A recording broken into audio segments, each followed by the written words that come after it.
I'm not saying you should not listen to pros on YouTube or read books, but one of my biggest tips for any aspiring music producer or mix engineer is to sometimes switch off everything completely. You know, YouTube, books, podcasts, or even me.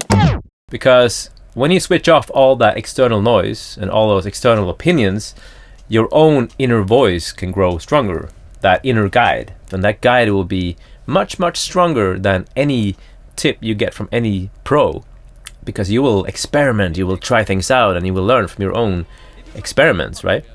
And to me, that's the essence of being a mix engineer or a music producer, because I think playfulness is the key to any art creation or any sort of leveling up of your art form. Having said that, of course, it's also important to listen to people who've been in the industry for 20 years. You know, it's super important. I'm not saying that.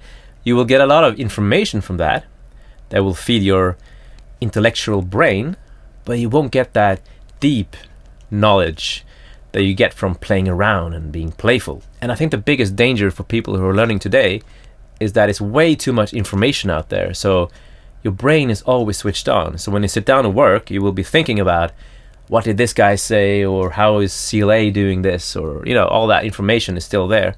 So, and it's not about knowing how to do things when you mix. It's about having a desire to finding out each time, because every song is different and you will never fully know anything. You always have to go through the playing, exploring phase to get to where you want to be. And you play, explore, you get to the sound. And my last tip is to not be too well behaved when you work. Like, people who always follow a certain path, they will never become fully good at it, any art form. Because to end up in an interesting spot, we always need to have that rebel gene inside of us and have a desire to go off track a bit, to find out what's beyond that horizon or beyond that hill. And then we can go back to the path, you know? So to summarize today's video, don't be too well behaved, be playful, and remember to sometimes switch off and be in silence. Number 3.